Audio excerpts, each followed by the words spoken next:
Welcome. आप सबका स्वागत है आपके अपने यूट्यूब चैनल मैथ्स गुरु में।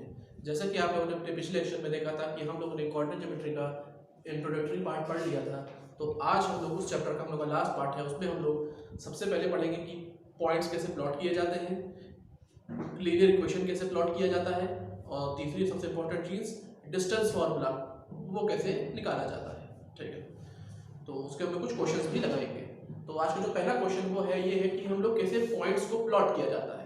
वो आपको मैंने पिछले ही क्लास में बता दिया था, तो एक तरह से रिवीजन चीज का देख सकते हैं कि जैसे मान लिया आपको सपोज आपको प्लॉट करना है पॉइंट -1 और 3। ठीक है, तो जैसे ही पॉइंट एक प्लॉट हुआ -1, 3, तो आपने देखा कि x की वैल्यू -1 है और y की वैल्यू 3 है। तो आपने देखा x की वैल्यू -1, अब x -1 किधर है, यहाँ है, तो -1 यहाँ पे लिया, और y की वैल्यू 3 है, तो 3 को ये हुआ। तो हम लोग देखेंगे कि सपोज वो पॉइंट आपका यहाँ हो जाएगा और यहाँ पे हम लोग लिख देंगे। ठीक है, दूसरा पॉइंट आपका है -4 और 2। ठीक है, तो वो कहाँ है, वो ये है -4 और 2। ठीक है, तो जैसे अब आपको इन दोनों पॉइंट्स को ज्वाइन कर दीजिए।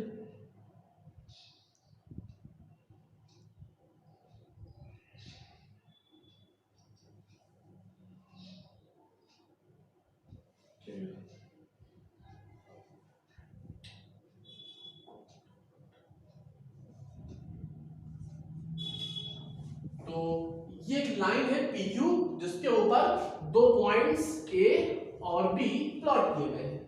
ठीक है, तो प्लॉटिंग में क्या हमने दो चीज सिर्फ देखी कि जब आपको दो कोऑर्डिनेट्स होते हैं, एक कोऑर्डिनेट होगा, पहला होगा x, दूसरा कोऑर्डिनेट होगा y। तो सबसे पहले हम x के ऊपर तरफ जाएंगे, ठीक है, और देखेंगे y की वैल्यू कितनी है, और फिर y के हम दाएं या बाएं तरफ जाएंगे। तो उसके जहां भी दोनों मैच कर रहा होगा, देखिए हमने जो पहला वाला क्या था -1 और 3, तो x के ऊपर -1 है, y क्या था 3, तो यहाँ है, ये यहाँ पे जाकर मीट कर रहा था, तो उस मीटिंग पॉइंट में हम लोग लिख देंगे -1 और 3। ठीक है, अब दूसरा क्या है -4 और 2। तो वैसे ही हम लोग ने x के ऊपर गए, फिर y की तरफ आए, जहां मीट किया वहां -4 और 2 लिख दिया। ठीक है, तो आप ये तो इस तरह से हम लोग पॉइंट्स को प्लॉट करते हैं। अब जो दूसरी चीज आप लोग को पढ़ दी है वो ये है कि कैसे इक्वेशंस को प्लॉट किया जाता है। इसी मतलब ग्राफ पे आप कैसे इक्वेशंस को प्लॉट कर सकते हैं। तो जैसे मान लीजिए सपोज करिए कि आपके सामने इक्वेशन दिया हुआ है। ठीक है, आपके सामने इक्वेशन दिया हुआ है y = -2x + 1। ठीक है, आपके सामने इक्वेशन दे दिया है y = -2x + 1। तो अब आप इसको कैसे ग्राफ पेपर पे प्लॉट करिएगा। तो सबसे पहले आपको क्या करना है, तीन सेट ऑफ वैल्यूज आपको निकालनी है x और y की, 3 सेट ऑफ वैल्यूज x और y की। ठीक है, क्योंकि देखिए स्ट्रेट लाइन का जो स्ट्रेट लाइन है इसका स्टैंडर्ड फॉर्मूला जो होता है वो आपका होता है mx + c। ये स्ट्रेट लाइन का स्टैंडर्ड फॉर्मूला होता है, आप लोग चाहे तो याद कर सकते हैं कि the standard formula for a straight line is y = mx + c, जहां पे m होता है स्लोप ऑफ लाइन और c होता है y इंटरसेप्ट। ठीक है, तो यहां पे स्लोप लाइन कितना है -2 और c कितना है, y इंटरसेप्ट 1 है, +1। ठीक है, तो हमको x और y की तीन सेट ऑफ वैल्यूज निकालनी है। तो सबसे पहले हम x की वैल्यू अगर 0 लेंगे तो y कितना आ जा रहा है 1, x की वैल्यू हम लोग 1 लेंगे तो y आ जा रहा है -1, और अगर हम x की वैल्यू 2 लेंगे तो y आ जा रहा है -3। ठीक है, ये आपका हो गया। x की 0 लिया तो 1 आया, 1 लिया तो -1 आया, 2 लिया तो -3 आया। ठीक है, ये हो गया। अब हम क्या करेंगे, प्लॉट पॉइंट्स को प्लॉट करेंगे। इस तरह से हमको टेबल बनाना जरूरी है। सबसे पहले इक्वेशन लिखिए, फिर ये टेबल बनाइए, 3 सेट ऑफ वैल्यूज निकाल के x और y की, उसके बाद फिर हम सीधे सीधे इक्वेशंस को प्लॉट कर देंगे अपने ग्राफ पर, जैसा आपको बताया गया था। ठीक है, पहला वैल्यूज क्या है, 0 और 1। हाँ देखिए, जैसे मान लीजिए आपके पास दो वैल्यूज दी हुई है, एक है 0 1 और एक है 1 0। इन दोनों में क्या अंतर है? जो पहली वैल्यू है 0 1, इसका मतलब ये है कि x की वैल्यू 0 है, और दूसरा क्या है 1 और 0, उसमें मतलब y की वैल्यू 0 है। अगर x की वैल्यू 0 है, इसका मतलब वो पॉइंट y एक्सिस पर है, और वो प्लस की तरफ है माइनस की तरफ है, वो आपको y की वैल्यू से पता चल जाएगा। और अगर 1 0 है, इसका मतलब y की वैल्यू 0 है, इसका मतलब ये पॉइंट x एक्सिस पे है। तो अगर x की वैल्यू 0 है तो पॉइंट y एक्सिस पे होगा, और y की वैल्यू 0 है तो वो पॉइंट x एक्सिस के ऊपर होगा। जैसे कि यहां आ रहा है 0 और 1, इसका मतलब वो वैल्यू कहीं यहां होगी। ठीक है, पॉइंट नंबर 1।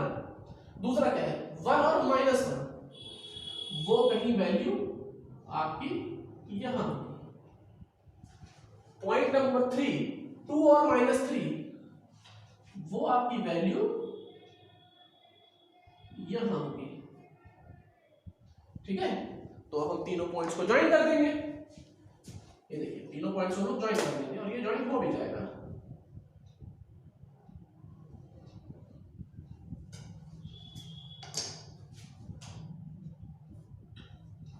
ये देखिए, तीनों पॉइंट्स ज्वाइन हो गए आपके, और ये इक्वेशन क्या हो गया, y = -2x + 1। ये पॉइंट A, ये पॉइंट B, और ये पॉइंट C। ठीक है, तो सबसे पहले क्या किया जाएगा, 3 सेट्स ऑफ वैल्यूज हम लोग निकालेंगे। उसमें हम लोग अपनी अलग अलग, एक बार 0, एक बार 1, एक बार 2, या कोई भी वैल्यूज हम ले सकते हैं, आपकी मर्जी पर वैल्यूज निकालना है। उसके बाद तीनों सेट ऑफ वैल्यूज निकालेंगे, ये टेबल बनेगी, फिर सीधे सीधे हम लोग अपना ग्राफ प्लॉट कर देंगे। ठीक है, थोड़ा आप लोग मेजरमेंट्स को चेक देख लीजिएगा, स्केल से बनाया भी जा रहा है। ठीक है, इसी तरह से पॉइंट आपका बनेगा। ठीक है, अब अगर आपको मान लीजिए पॉइंट्स अलग ले रहे हैं तो आपको लाइन थोड़ा सा बदल सकती है। ठीक है, जैसा आप पॉइंट्स लेंगे, जरूरी नहीं कि सब लोग एक ही पॉइंट्स ले। मान लीजिए हम 0 1 2 पे ले रहे हैं, कोई दूसरा आपको मिल जाए वो आपको 1 2 3 से बना दे, तो इसका मतलब ये नहीं कि ये सही है वो गलत है, या ये गलत है वो सही है। सही दोनों होगा, बस सेट ऑफ वैल्यूज जो ली गई हैं उनका तरीका सॉल्व करने का, लेने का सही होना चाहिए, बाकी आंसर आपका ठीक ही रहेगा। ग्राफ लाइन जो बनेगी वो एक से ज्यादा बन सकती है, क्योंकि वो ग्राफ लाइन डिपेंड किस पे होती है, सेट ऑफ वैल्यूज पे, और वो तो अलग हो ही सकती है। ठीक है, तो ये चीज आपकी हुई। एक इक्वेशन को कैसे हम लोग, लीनियर इक्वेशन को जो दो वेरिएबल का होता है, उसको कैसे हम लोग करेंगे। ठीक है, अब जो तीसरी चीज हम लोग पढ़ने वाले हैं वो है, इसी ग्राफ की सहायता से हम लोग को जब एक फिगर बन जाता है तो वो कैसे सॉल्व किया जाता है। ठीक है, सपोज जैसे ये आप लोगों को आ गया वो समझ में। हाँ, ये स्ट्रेट लाइन इक्वेशन होता है, उसको लिख लीजिएगा, y = mx + c, जहां पे m होता है स्लोप और c होता है y इंटरसेप्ट। ओके,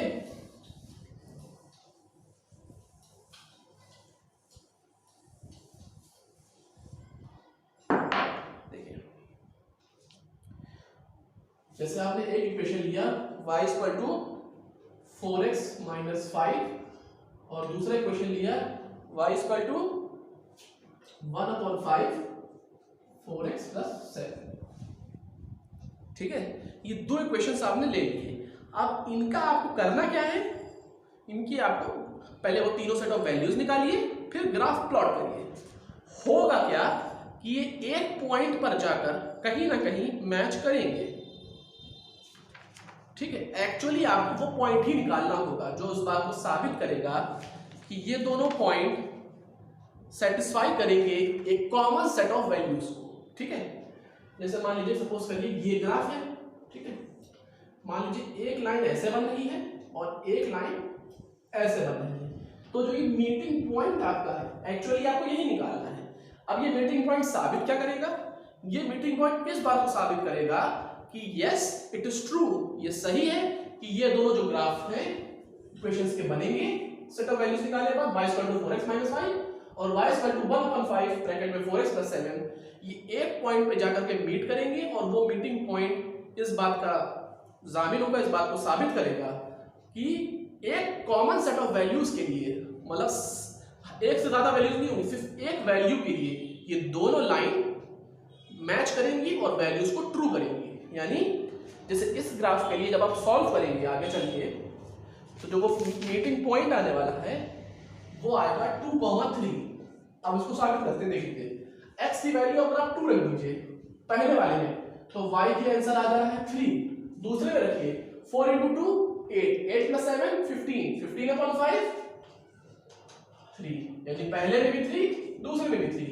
इसका मतलब जो पॉइंट हमारा 2,3 आएगा वो मीटिंग पॉइंट होगा, और वो मीटिंग पॉइंट ये साबित करेगा कि 2,3 एक ऐसा सेट ऑफ वैल्यू है जो दोनों ग्राफिकल इक्वेशंस को साबित कर रहा है, ट्रू कर रहा है कि वो लोग जहां मीट कर रहे हैं वो वही पॉइंट है 2,3।